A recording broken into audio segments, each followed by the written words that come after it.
يا حلوين، ازيكم؟ عاملين ايه؟ يا رب تكونوا كويسين.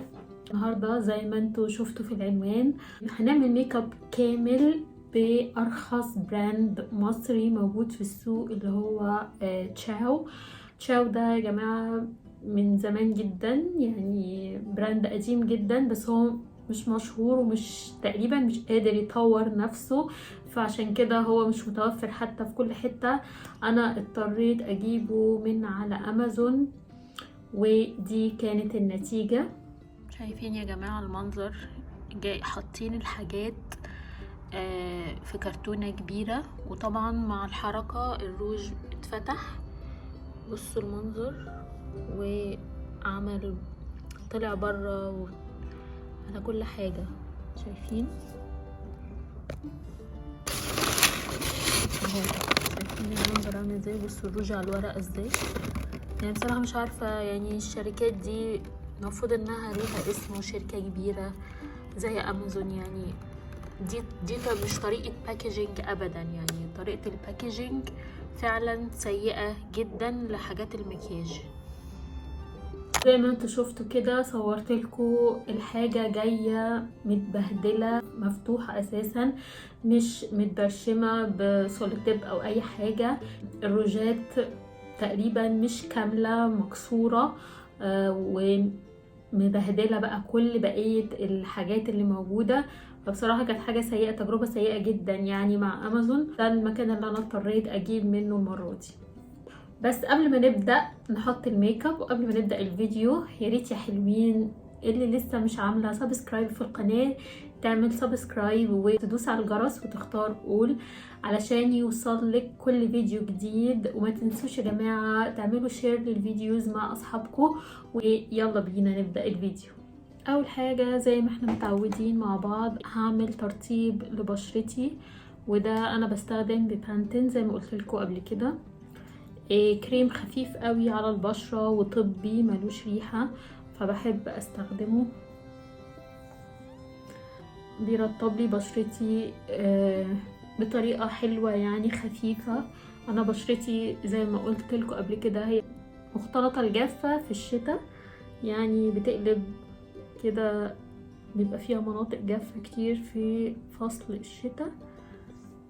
انا كده عملت ترطيب للبشرة. زي ما انتم متعودين مني في فيديوهات الميك اب ببص كده علشان في مراية هنا، فكده بيبقى اسهل لي او بشوف احسن في المراية من الكاميرا، بعرف اظبط الدنيا اكتر. بعد كده هحط برايمر. انا تشاو ملقتش فيه برايمر، فهحط بتاع لوريال.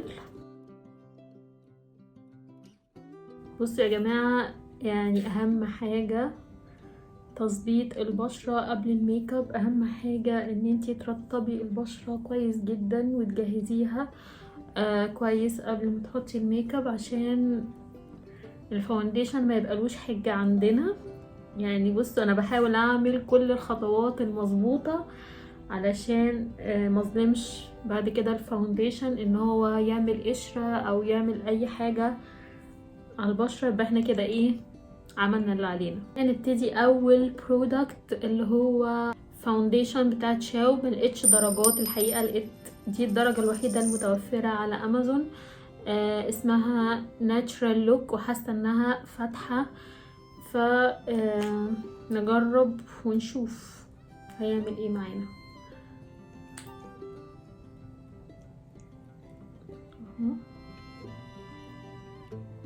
مش هحط كتير عشان ايه الدنيا ما تبصش مننا. ابتدي اعمل بلند. طبعا الدرجة فاتحة جدا جدا جدا عن درجة بشرتي،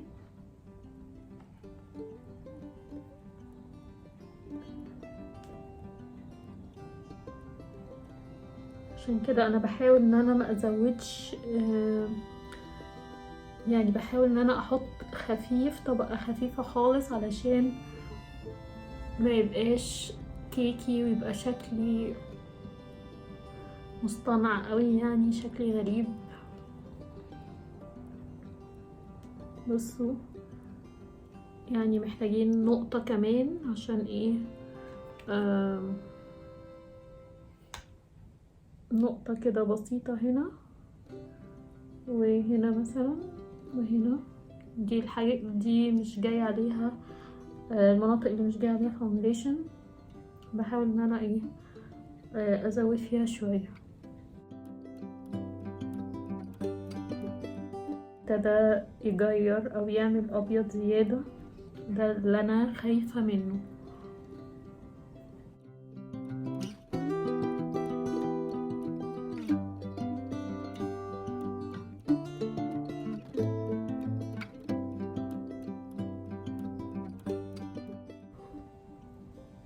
يعني حاسه يا جماعه ان انا حاطه ماسك، حاسه اني حاطه ماسك على وشي. البليندنج بتاعه صعب جدا، يعني مش حاسه ان هو سموث كده.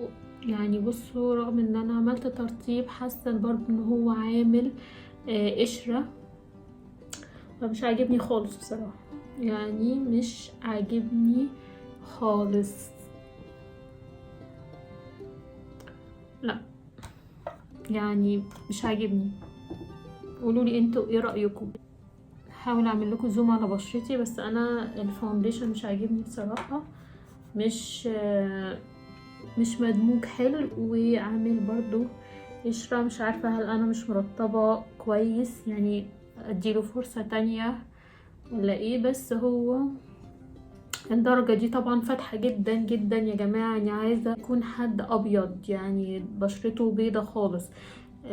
فهو درجته فاتحة جدا اللي هو ناتشرال لوك. بعد كده هحط ده الايلاينر ووتر بروف، وده فلوليس كونسيلر. الاول هرسم حواجبي وما عنديش اي حاجة من تشاو للحواجب، فهعمل حواجبي وارجع لكم. ده كده بعد ما رسمت حواجبي هنستخدم بقى الكونسيلر. هو يا جماعة دي حاجات اول مرة بجربها معاكم، فالكونسيلر ده اول مرة اجربه.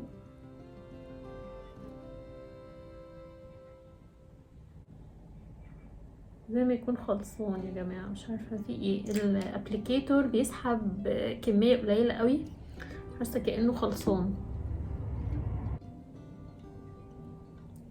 ابتدي بقى اعمل بلند للكونسيلر، لونه برضو حاساه فاتح جدا، نفس المشكلة بتاعة الفاونديشن. الدرجة دي او هو ما كانش فيه درجة غيرها اصلا موجودة على امازون. الدرجة دي برضو بصوا عاملة ازاي، يعني زومبي، حاسة ان انا زومبي ابيض فاتح قوي. بحاول ادمج على قد ما اقدر عشان الدرجة تطلع كويسة، بس انا حاسة ان الالوان برضو الالوان مش طبيعية قوي. شايفين بجد شكلي فظيع، شكلي زومبي، يعني لا حول ولا قوة الا بالله، شكلي زومبي. الفاونديشن والكونسيلر يعني مش عاجبني خالص. مش عارفة يعني مش عارفة، هنكمل بقية الحاجات ونشوف. بعد كده هنجرب نحط الايلاينر بتاع تشاو اللي هو الووتر بروف. انا طبعا مش شاطرة قوي في الايلاينر يا جماعة، فسامحوني على اي هبل هيحصل. كده بعد ما حطيت الايلاينر، طبعا حطيته اوف كاميرا عشان انا اصلا مش شاطره في الايلاينر زي ما انتوا شايفين. هو ميزته ان فرشته رفيعه، يعني عايز اصلا هو عايز حد بروفيشنال قوي، لان الفرشه بتاعته بصوا سنها رفيع جدا وعايزه تكوني بروفيشنال في رسم الايلاينر. طبعا سواده بصراحه حلو، يعني سواده عجبني الحمد لله. اول حاجه اهي تطلع كويسه في حاجات تشاو. طبعا هحط لكم اسعار كل حاجه على الشاشه، وهحط لكم اللينكات تحت في الديسكريبشن بوكس. الايلاينر كويس، يعني اقدر ان انا اديله 9/10 بصراحه، حلو. وهو المفروض ان هو ووتر بروف، يعني مش بيتمسح بالمية. بعد كده هنجرب الماسكارا بتاعت تشاو، هي اسمها بيج بولد فوليومايزنج ماسكارا، يعني المفروض انها بتدي فوليوم. طبعا اول مره اجربها معاكم دلوقتي برضو. الفرشه بتاعتها مش طريه، مش سيليكون، ناشفه. الفرشه كبيره كمان، فمفروض دي هتعمل فوليوم. زي ما قلت لكم بحاول ان انا الفها مع الرموش عشان تديني الشكل اللي هو ملفوف.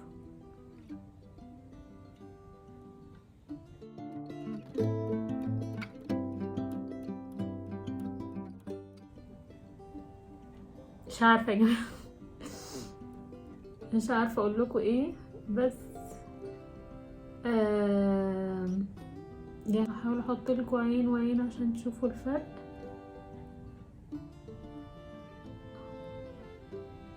اهو بصوا، شايفين الفرق بين العين اللي فيها ماسكارا والعين التانية؟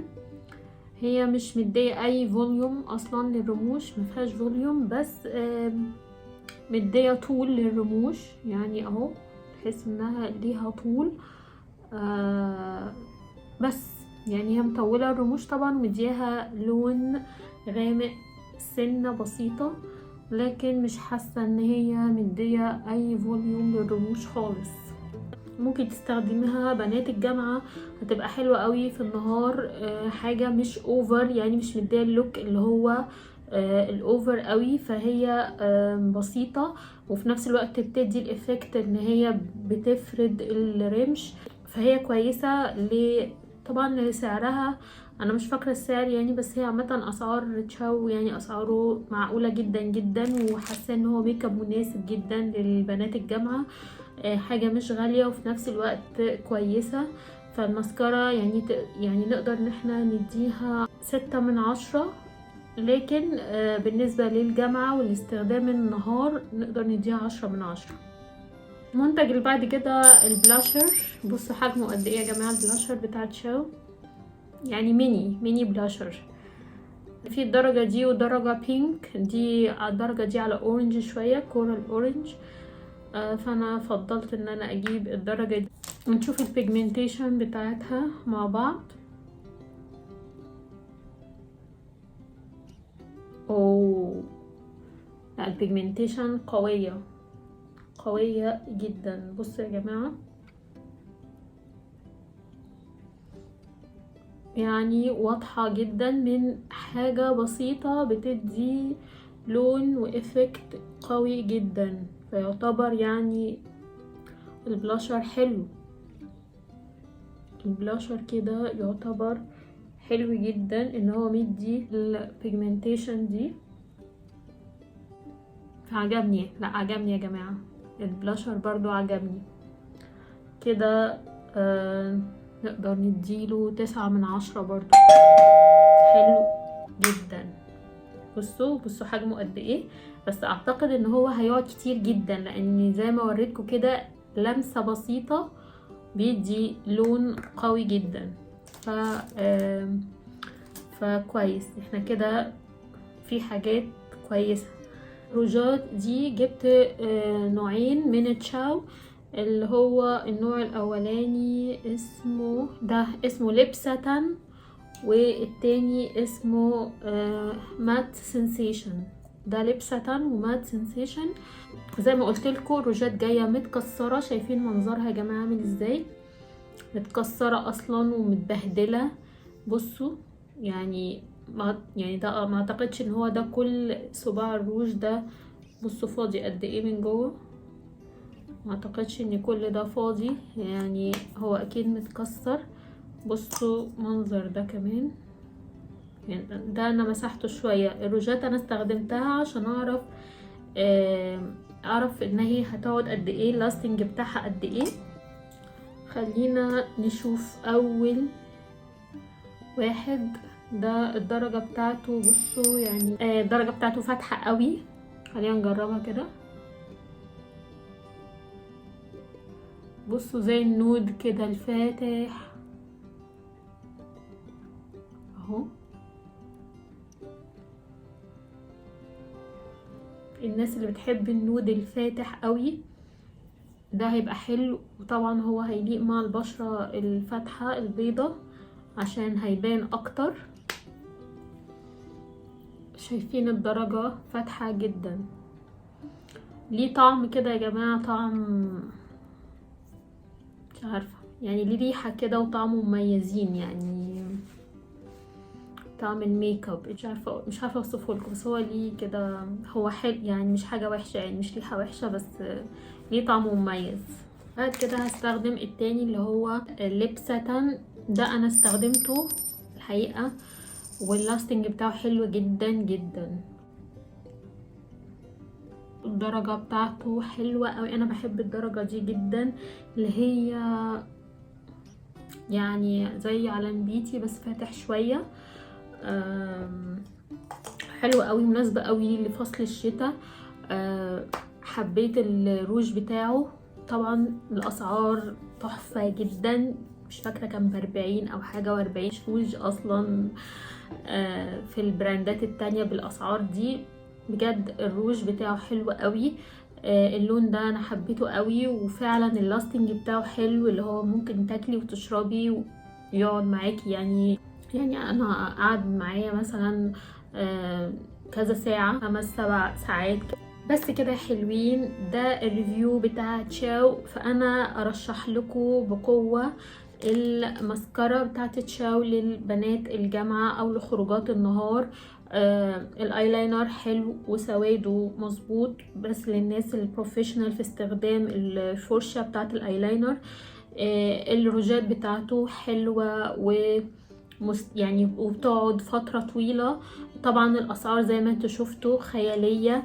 البلاشر بتاعه برضو I recommend it يعني حلو جدا.